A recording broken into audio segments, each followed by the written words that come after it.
Welcome everyone to Gaming and Graphic Novels, a programming match made in heaven. I am Moni Barrette. I am a comics librarian and co-founder of Creators Assemble, and also the incoming president-elect for the Graphic Novel and Comics Roundtable of the American Library Association.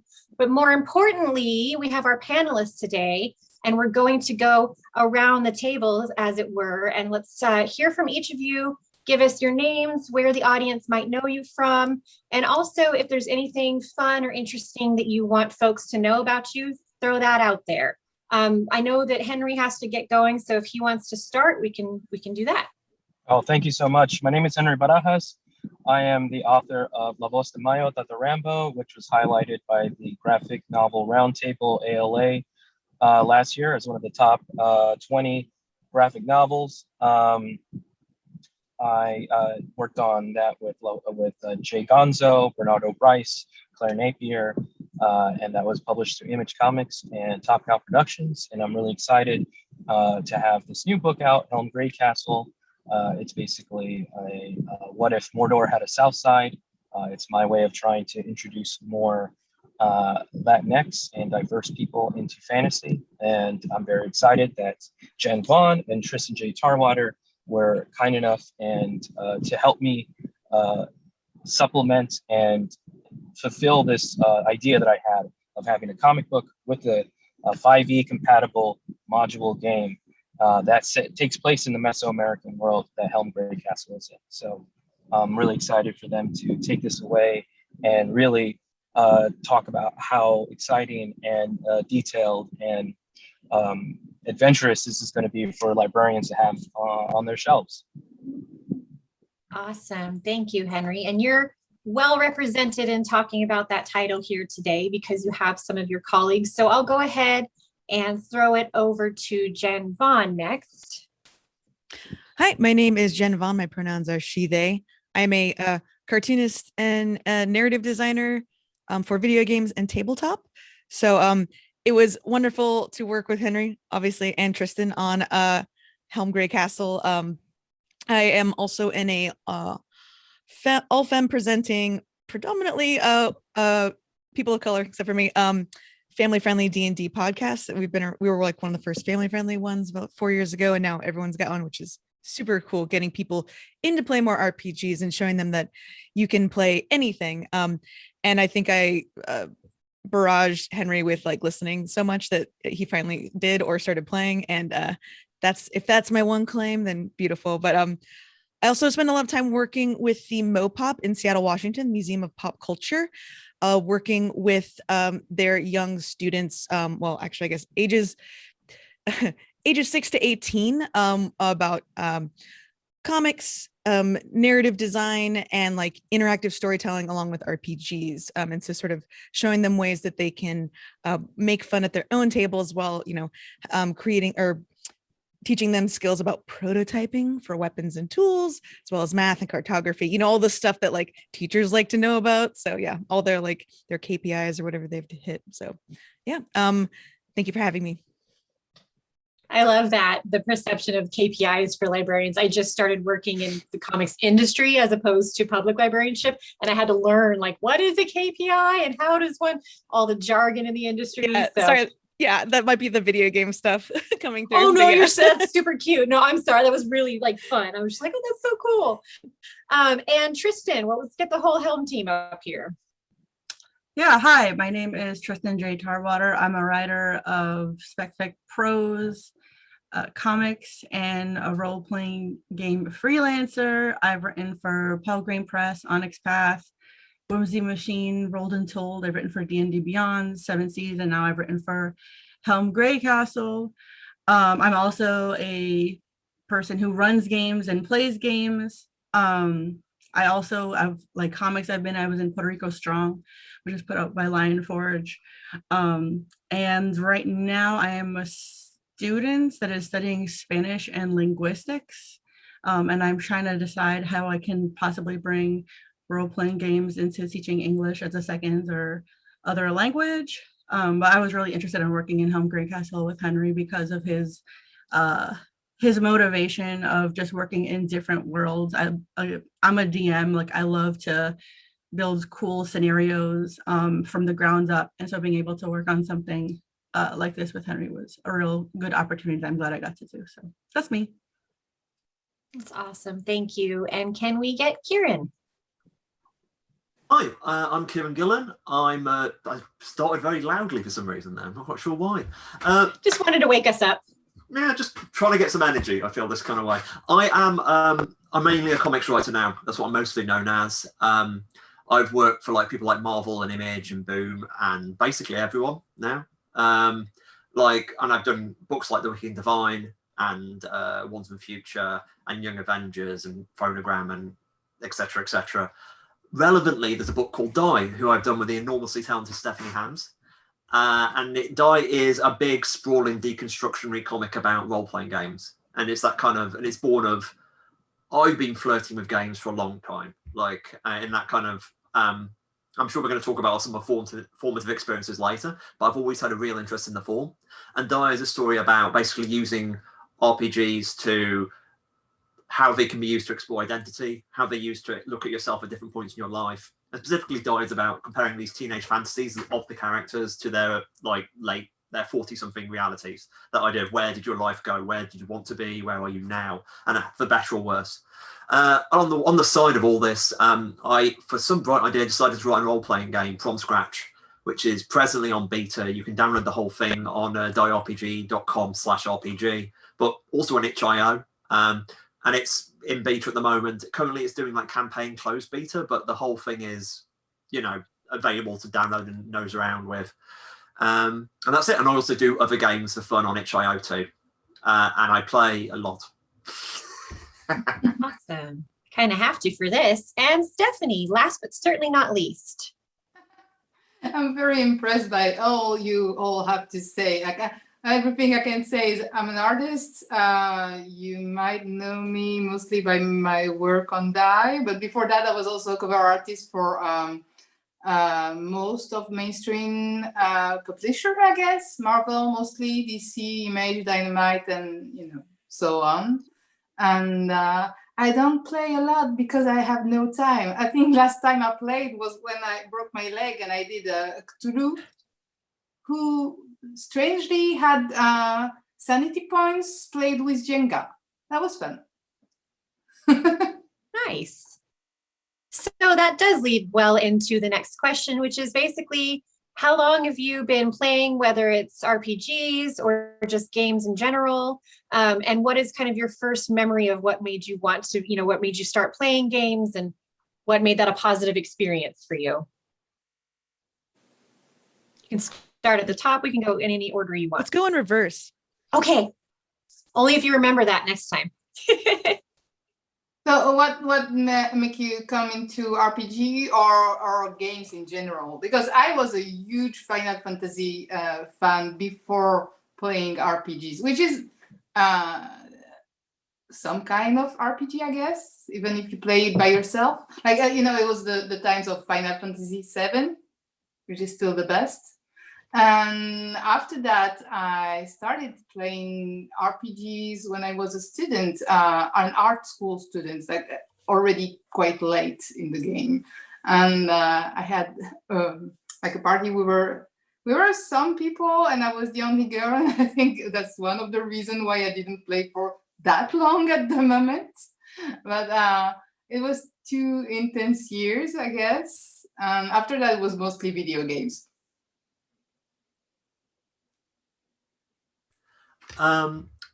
Me, it's tricky because the one thing I didn't mention, in a previous life, I used to be a games critic. I used to write about review. I used to be, I was on PC Gamer for 5 years. I wrote a lot. There's people who still primarily know me for causing trouble as a games critic. So this has always been kind of that weird, I'm into this. My first RPG was the Middle-earth role-playing game when I was 10. MERPS is a game that's based on a system called Rolemaster. So Rolemaster is a manual which has if people don't know it, it's got a table with 20 lines across the top and 100 lines down the side for each weapon. And it goes on like that for pages and upon pages. And MERPS is simpler than that, but not too much simpler. So I remember opening it for my 10th birthday and we just took little cardboard figures and pushed them around and made them have fights. And in many ways, I haven't really moved past that stage. That was the kind of, it's just the promise, the idea, you know, that's so much the idea that from human imagination mediated by mechanics, we can create something which has a reality outside of ourselves. And that's the thing of it. That's where it's different from just make believe. The idea that these things push us and then surprise us. And that moment of surprise is when something becomes real. That's what a mechanic does. And like, I couldn't say that when I was 10, but that was always the magic for me. And I've always, whether it's video games or role-playing games at different stages of my life, really been enchanted by that. I think I'm next. I guess I'll say the first good experience I had, or actually got to play role-playing games, was actually through my local comics bookshop, where the person who, like, you know, sold me my weeklies, I was telling them about a book I was writing, and they were like, you need to play role-playing games, dude. Like, you need to be running games. And I was like, I've never actually played before. I had heard of this illustrious game called D&D, but I wasn't actually allowed to play it as a child, which is what I didn't get into. But basically, yeah, like he told me I should play. He knew a dude who could run the game. And my boyfriend at the time, now husband, had played all through high school. And we got a game together. And so I started like cooking dinner, and then our games group would get together and we would just like eat dinner and then play games like all night. This was before I had a kid, so I could just, you know, do that. We had weekly game, and it was a really nice, fun, just communal time. It was how I got to make a lot of like my really good close friends. I've definitely maintained relationships through the power of role-playing games. It definitely helps if you cook, if you know how to cook and you can like promise dinner. That will make your game stay regular, I promise you. But yeah, that just whole like communal aspect of people just making up characters and figuring out what works and just like having a good time is just something that is really good. And I hope people can replicate and get out of role-playing games for sure. And that food aspect is so important. Yeah, as an only child who moved every year, I was always desperate to play any games other than like Ask Xandar with myself. You know, like all, and or you know, Life with my dad, who is like, if I have to play this game one more time, I will kill myself. So I was like, okay, whew, okay, I guess taxes aren't fun when you're an adult. He was right. Coming from like a background in comics, and I a lot of my work that people know me for is like Goosebumps and like Adventure Time. So like IP, working with franchises and working within a set of boundaries, but being creative within those boundaries.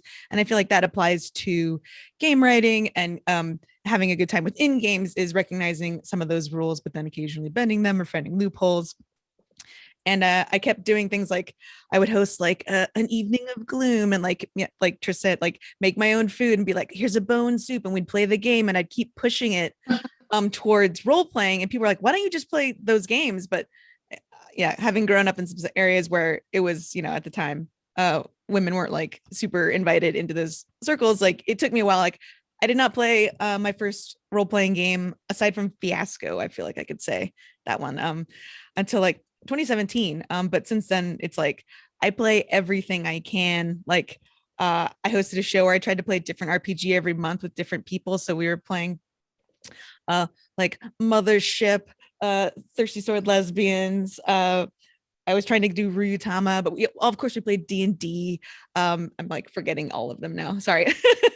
But like it's interesting to see that like through the similar elements of just like a little bit of chance, a little bit of collaborative storytelling, a few simple mechanics, like we can build these worlds together that can exist completely within our minds, or eventually we can start making those props and things. And yeah, I think my love of like puzzles and escape rooms kept pushing that further. So now I'm like, I have like, you know, the puzzle making area for when we get back to in-person gaming, which maybe no one will ever want to do with me again, but that's on them. So I think that answered. Sorry, I kept going. No, that was fantastic. Thank you. And that's everyone, right? Like we made sure we made it from the top to the bottom and back again. So maybe we can go back again with what is something. So our audience here today is primarily teachers and librarians, and some of them may love gaming but may not have incorporated it. Some of them may not know anything about gaming and not be sold completely. What is something that you wish every formative person, whether it's a parent, teacher, librarian, you know, that adult mentor in someone's life, knew about it? And what do you think is the key, some of the keys to making that experience valuable, as far as like, how can they host it? You said food was a big one.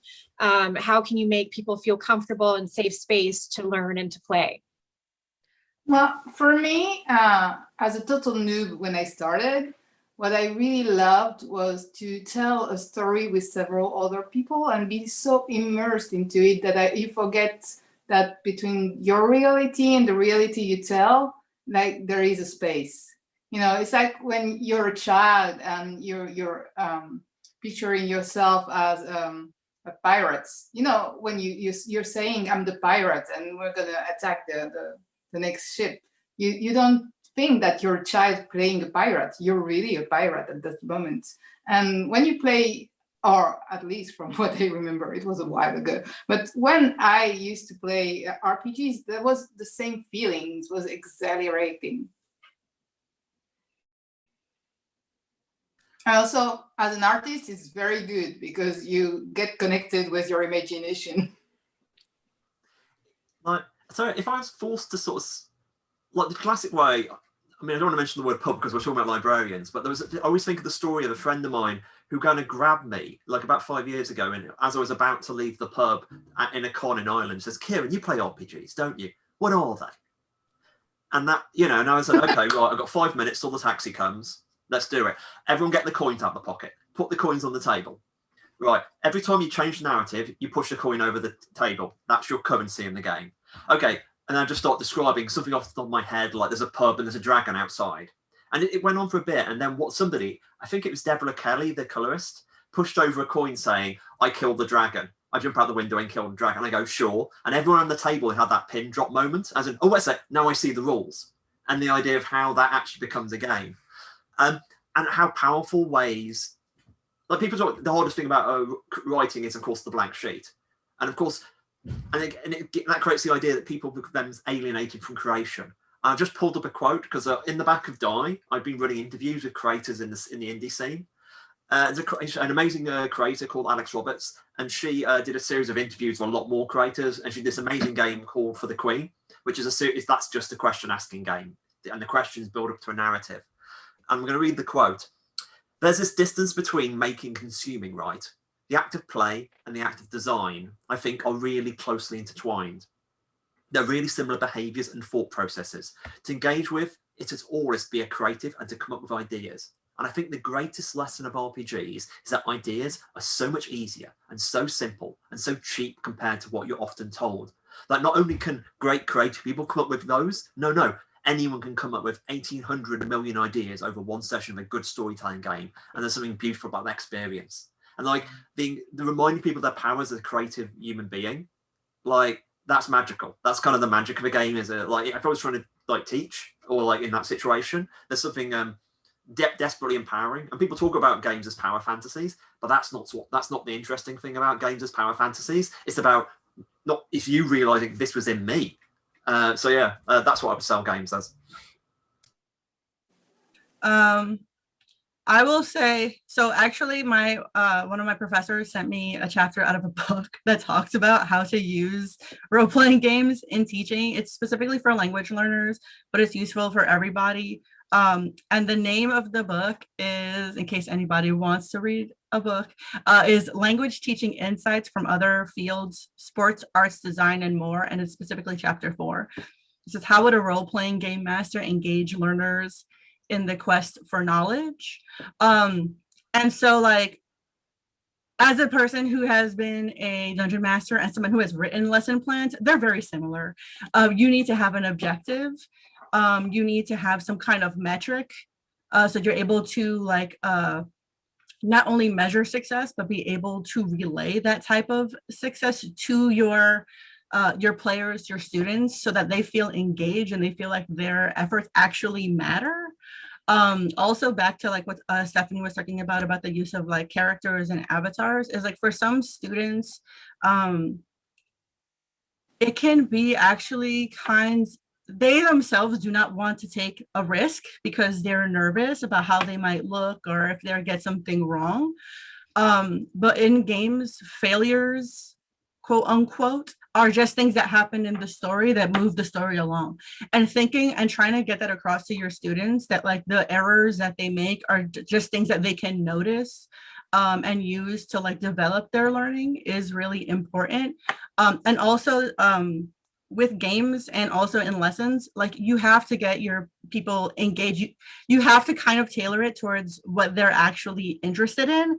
If people like really want to do a heist and you're doing like an undersea cavern exploration, they're going to be like, I don't really want to do this. And like bringing the thing about role-playing games is that they're made up, but people bring their actual real life experiences into these things. And there is like this weird kind of like liminal space that you are in when you are playing with yourself, but you're not. And you can do a lot of really interesting kind of like exploration of yourself and also your community and the dynamics.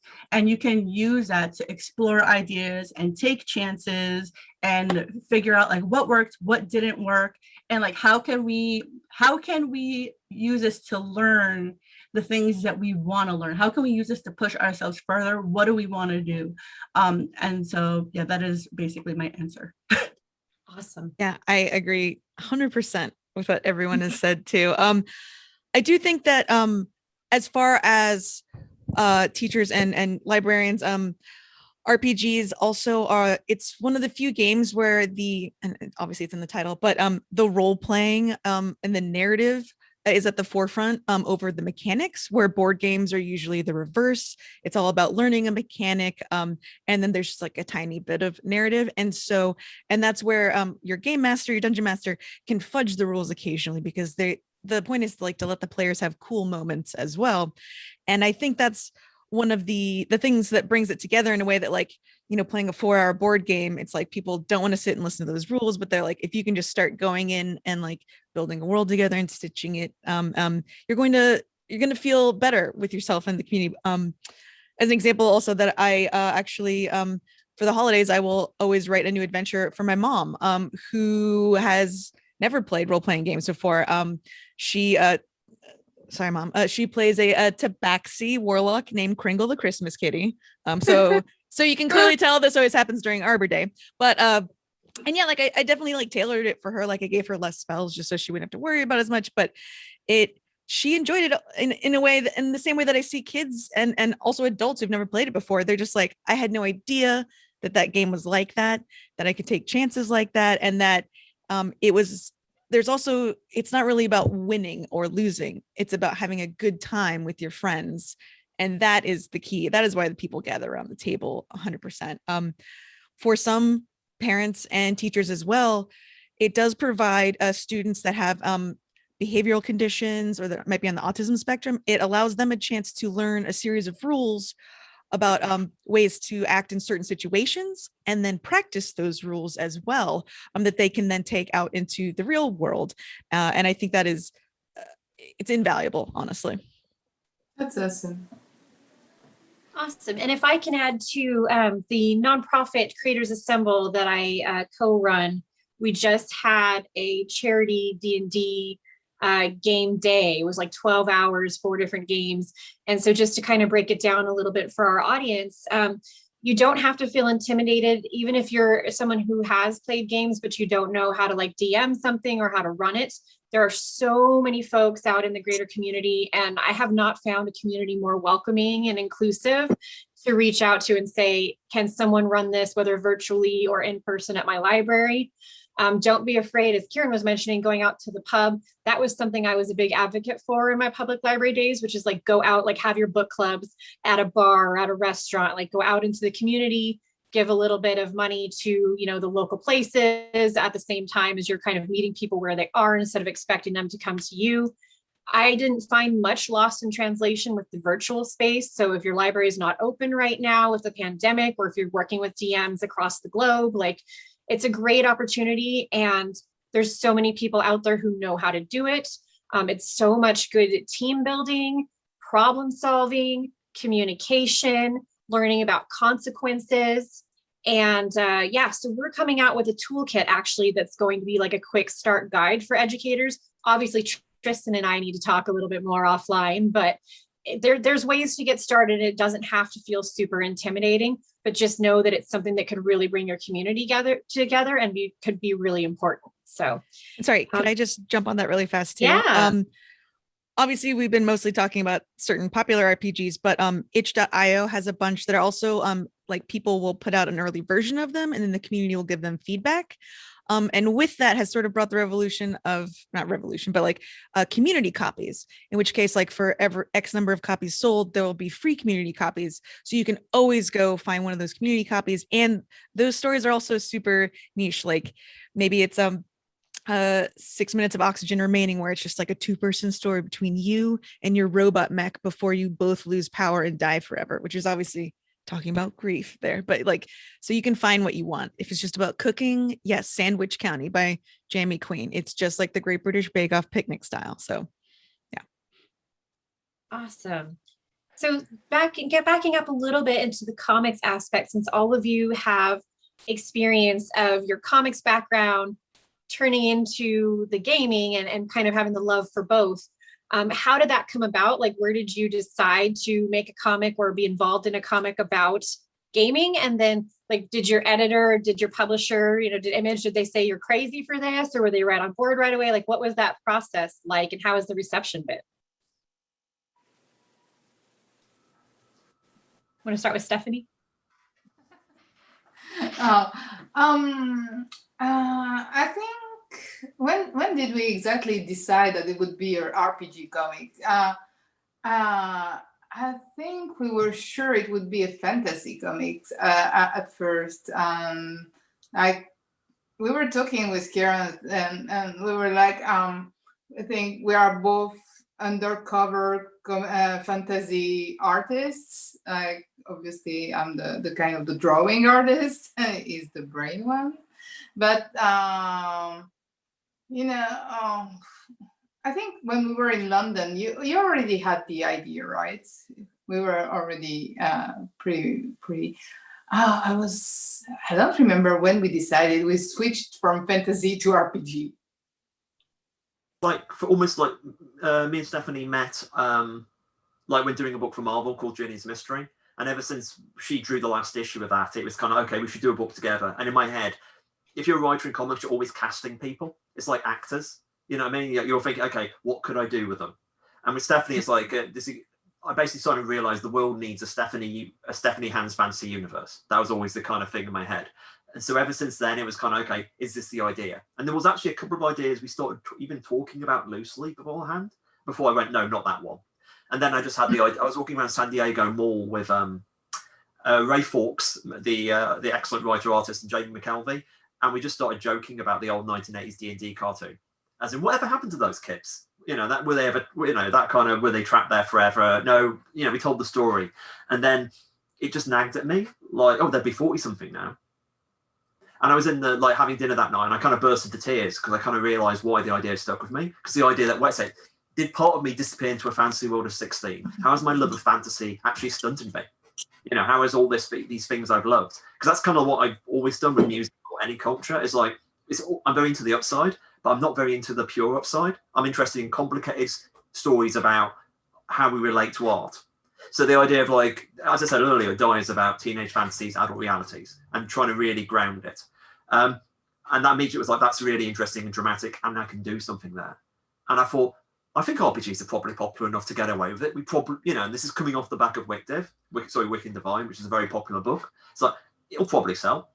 And then weirdly, we just completely hit it exactly the right time, because obviously Critical Role was just exploding, and suddenly, like, RPGs were mainstream. So I got a lot of people asking, like, how much did you jump aboard this kind of? And it was like, no, incredibly just zeitgeisty.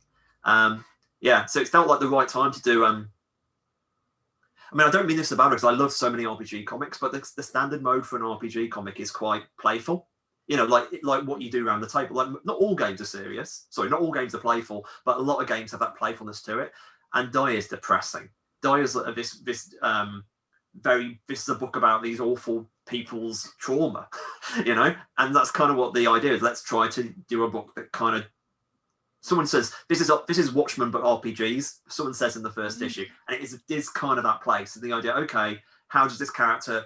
What's their gender relation to their character? What's their, what is this character's, how their related transgression? How does this character perform to a room? And all those kind of questions. So I was interested, why the hell did I fall in love with RPGs?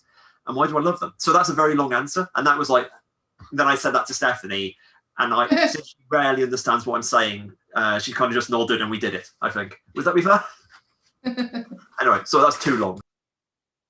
There's a certain level of trust between creators that obviously went on there. So what about the Helm team? I'm gonna say, so the first thing I did that was like comics, RPG related was Rolled and Told. And I'll be honest, and this carried on into Helm Castle. Two of the things that like really make me want to write RPGs for comics is, that's it. One, as a writer who does not draw, having any of my stuff drawn is always like magical and wonderful and beautiful. And getting to work with Jen Vaughn was like super good. But also when Henry hit me up, I was like, how much does it pay and what's the timeline? And Henry was paying really well and the timeline made sense.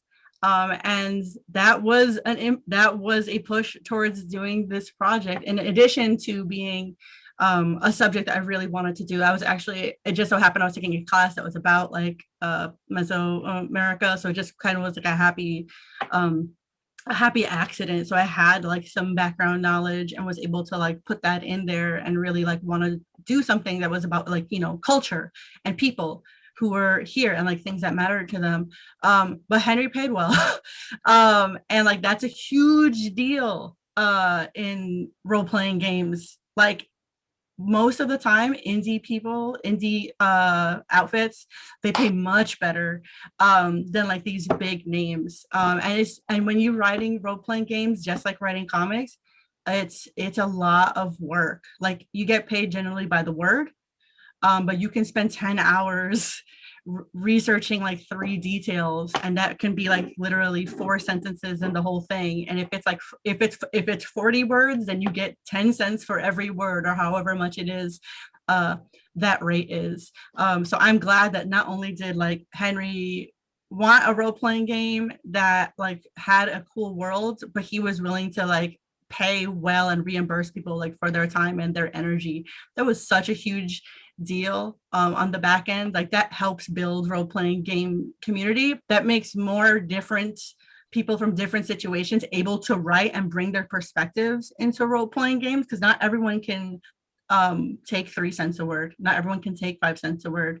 But they have like dollar a word ideas, and that's what they need. And if you give it to them, guess what? You get that. You get to play that. That's freaking awesome. Yeah, I again can't agree with that more as someone who's been a freelancer, and it's just like, you want to pay me what? So it seems like the higher some of the, I'm also bound by NDA, but anyway, so there's we all know that struggle, right? You're just like, that cool book that would have been great for my career, shelved indefinitely. Don't worry about it. Henry was fantastic in coming to the art. At first I thought he wanted me to write an adventure because I do both, but then when he said I'd be working with Tristan, I was just like, oh yeah, Tristan's on my list of like people I will just say yes. Which, by the way, if you are a burgeoning creator in the audience, have a list of people you always say yes to, and then have a list of people you always say no to. So it's a good guiding principle for if you're also just like, you're like, I'm stretched too thin, you can always just refer to that list too. Because those people also, they will be cognizant of other deadlines or not, and that's why you say no to them. So I've been trying to make like RPG comics happen for a while. I got a little bit of it in it was like an IDW series called Final Bleed. They're trying to do like the Fantagraphic style comics journal. So I got a couple little mini comics in there, and then Steens, who was editor at the time, came to me about Rolled and Told, because again, I was constantly bothering them about RPGs and comics. So there's more in my future there beyond Helm Greycastle and my own like published stuff on the DMs Guild or with Onyx Path. it's just beautiful. You can't stop making it. And also it's like, you can invite more, it's just like comics though. You can invite people in to do like, to lay out, to do a cover, to do extra adventures that exist. It's all, I don't want to say it's like, it's all about, you know, it's all about adding another thing in your resume, but you can have people design like your dice, you know, like that's beautiful. I feel like it's greater. It's like what is it? The total is greater than the sum of its parts, like 9,000% on RPGs. So, and it's fun to see. Also, players love to see their stories translated. So I don't know if you're ever in a group and like you're the one person that can draw, they're all waiting on you to draw their characters, just so you know. They're absolutely waiting on you. And also, if you're in a game and you're not the GM, buy them a gift. They're doing a lot of extra work you don't see. That's a As good aside, one. it's like the last campaign I finished, the long one, the players bought me a series of wonderful gifts, and it was genuinely magical. And it's literally in the actual, I'm writing the campaign stuff for Die at the moment, and it's literally what to do to end the campaign, how to decompress, and then there's literally a section on gift giving. Yes. So I'm literally, like, I think we should, like, the idea of like, I think gaming, people talk about the rules, but I think culture is probably the most interesting thing at the moment. As in, how can we make tables more supportive of each other? And I've got this really great interview about the safety tool aspect in RPGs at the moment, or support tools. And like, you know, this is such a fascinating and inspiring bit of culture. We should be better to each other, and that's great. Yeah, absolutely. And for people that might not know what that is, usually you have a session 0 before a game where you talk about like your lines and your veils, like areas you do not want to talk about at all, areas you're okay if they happen off screen, which usually obviously involve like violence with children or something, you know, or tooth horror. Unfortunately, someone mentioned one time and I was like, that's my bit, that's my jam. So, but then, yeah, I don't know about the rest of you, but like usually we sometimes do check-ins occasionally just throughout the game to make sure people are okay, especially when it comes to romance too, because like some people don't want to be romanced. Yeah, so. There's so much. It's actually this is a really good thing to actually reference, because there's if you just Google the RPG safety tool kit, like that's Kiana Shaw and that salty ginger on Twitter. Is it Lauren? Yes. Is that Yeah. So I interviewed them for the next issue of Die, and like, but if you download that, there's a load of it's free. It's on, just download it and also walk you through this, and it's kind of like, it's a recipe box, as in, okay, what works for my group, what is kind of useful. And it's not all just like, I mean, we say safety tools, but it's also about like improving play culture. Like the one I always talk about is stars and wishes, which is at the end of a session, you give stars to other players by saying, that was great, you know, I love that bit. In other words, and there's also wishes, as in, I would really like to do this next. And that's a wonderful tool because it absolutely builds camaraderie. Like you feel seen as a player, and you know that bit when you said that awesome thing to the witch or whatever. I love that. And then everyone feeds back. And wishes are the most soft and gentle way to give negative feedback to the GM, in terms of like, I would love to not go down dungeon again for a while, you know, or like I really want to do a detect, you know, that kind of like that. You phrase it as wishes, it's because wishes are really unfulfilled desires. Right. But also they can be much more positive. Like I really want to get the bad guy. Oh, you know what I mean? So like it's just a wonderful, soft and positive way to increase play culture. But anyway, yeah. It's also about making yourself a better DM or GM in the future. I love that you do it softly. Mine's roses and thorns. I should be nicer to myself. Yes, as I said, I use roses and thorns at the end of campaigns. Okay. Like thorns, like it's the same, you know. Yeah, it's like what could I do better, or what was something that stuck with you that just didn't feel right? Yeah. Oh, the other thing to add that, of course, that includes the GM. So the GM can have wishes. This is something else I like saying, because the GM's a player too. You know, we you know anyway, yeah, but that kind of like, as you sort of saying earlier, Jen, about buying in, like players only going to do stuff they want to do. But you know, that's even the GM as well. I think communication is so important. All right, I could talk to you guys all day. You clearly could talk to each other all day, and I love that. But for our purposes for this panel, we have 5 minutes to go.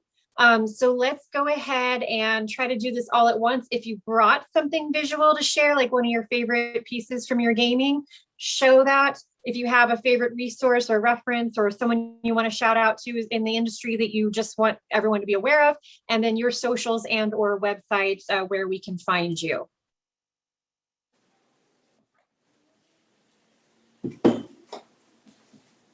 Oh, I feel silly. I sent you 1,000 photos because I thought you meant show us like in a spreadsheet. So I'm gonna send those on to see if we can use those. Yeah. Okay. Sure. Well, I liked it. Yeah. One was my paper smalls, which were basically They are the paper miniatures so that anyone can build them and they're cheaper, that I like to bring, and also it gives people something to do. But I also, one of my favorite dice trays is by C4 Labs, which is a coffin. And it also has this like cool this plastic color that I can change out, and it has a magnetic cover so my dice can stay in. Awesome. That's So awesome. it's from So cool. Washington. Yeah, love them. And then your socials or website, or how we can find Oh, I'm you? sorry. Yes, you can Sure. find me on Twitter and Instagram at the Genya, Jenya. You can find some of my work, comics, video games, and tabletop at Haunted Vault Studios. And probably by now, an announcement has been made by my video game company, Very Very Spaceship. Who knows? Nice. I'll go next. Stephanie? No one's going. Oh, Go ahead, sorry. Kristen. Yeah, no, you're perfect. On the topic of gifts, like I have 8 million of these. Always get more black notebooks of this size. They're very easy for me personally to just throw in a bag and write things down, because I'm always coming up with stuff. I guess I will shout out a game by some friends of mine who also helped me actually break into role-playing games, Philomena and Olivia Hill. They have a game called I Hunt, which is what if the gig economy but hunting monsters. And they have like a splat. I want to say they have like they use zines for like supplementary books, and I don't know if it's a splat pack, if that's the correct word, but they did like one just, it was the 80s and stuff like that. They're also really big on like representation and fairness in role-playing game spaces, both like at the table and behind the table, behind the screen. So I would definitely look up iHunt. It's just like you think. It's on, I think it's on Itch.io. But yeah, and also I am on Twitter at Back That Elf Up. That's where you can find me. That's where I am. I have a lot of homework these days, so I don't tweet as much. But yeah, that's where I am. Robbie jibber jabbering. Thanks. I'm Stephanie? sorry. Oh, you're fine. I was going initiative order. Do it. Oh, yeah. So I went because I knew where it was. I was offered this die last year. I don't know if you can see it, but it has crazy reflection, multicolor ones. That's gorgeous. It's insanely awesome. Mm-hmm. So my friends from Singapore offered it to me last year. No, just before the COVID. Who knows when that was? I don't remember anymore. I need to find who does them. I know the shop from internet, but my computer is closed now. But I will find it, and I will put it on my Twitter. And you can find me on Twitter at Hans Stephanie, and on my website with Stephanie Nun's art, and a lot of other places. Basically, I'm everywhere. Well, this is to hand. This is literally what I use as a fidget ball. So it's, I also get to be my evil grandmaster mode. It's one of the things about die. Die is actually set on a giant 20-sided dice, and each one of the regions are based around one of the influences that went into making RPGs. So you've got a realm which is very World War I Tolkien, and you've got a realm which is very much based around the Brontes and lots of other sorts. So it's basically a living critical argument. So I can always look up what region is next to which region, because the mapping is the same. It's a spin down dice, which means it rolls cheatingly. People, I'm going to recommend a game as well. This is I just stopped, since we're talking about librarians, I just suddenly remembered I'm literally started a campaign of the Good Society, which is a Jane Austen RPG. Like, we talked a bit about like the variety of theme, and like there's obviously those micro games and there's everything in between, but like there's some really good RPGs about very literary topics, and this is absolutely I am completely playing a slightly bothersome person who wants to fix up everyone in the family, and I'm trying to get my older brother disinherited because, you know, I've left it too late to marry, and it's all very like really big emotions. And it's great, and it understands Jane Austen and chooses mechanics appropriate to Jane Austen. But like whatever genre you're thinking about, there's definitely something there. I am everywhere under my name, Kieron Gillen. Like it on Twitter. I think my pinned thread is a link to all the other places. But like if you're interested in my game stuff, the itch.io with my name. But like, if you Google Die RPG, you'll find like all the betas to download, etc. And the 3 volumes we've got out now of the comic. But anyway, that's who I am. Awesome. Sorry, I had one more because I didn't realize we were recommending a game as well. Oh, sure. Ryutama, by Atsuhiro Akata, excuse me. It's basically just like a Miyazaki film. So it's like softness. Nice. There are different there's seasonal magic. It's almost like a Monster Hunter, except not killing, finding all these different dragons. It's beautiful. I'm playing a very strong mail courier in my current game. So I have like very good lift strength. So everyone's like, please, can you hold more stuff for me? I'm like, I got you, because we're friends. But it's a beautiful book game, and you can play some short sessions. They're like it's actually made for like some shorter role playing as well. So you don't have to play for like 3 years. At your local game store. Awesome. And I want to shout out to Mr. Henry Barajas, who is here at the top, enormously talented Mr. He is at Henry Barajas on social media. He's a friend of mine, so we want to make sure we don't forget him. And my gaming piece, if I can for a second, and for the Helm team, To Drink of My Foes. This was done for Creators Assemble at no cost to us by Bia D&D. They do a lot of that for charities, so it's been very, very lovely. But I'm at Moni Barrette across the board, and you'll find a lot of library and comic stuff there. Or you can sign up to be notified when the TTRPG toolkit for your classroom and libraries is available at creatorsassemble.org. Thank you all so much for being here. You guys are brilliant. Like I said, we could do this all day, but for our purposes, I am going to stop recording. So thanks. Thank you. Bye. Thanks so much. Bye. It was good to meet you. Thank you. Thank you.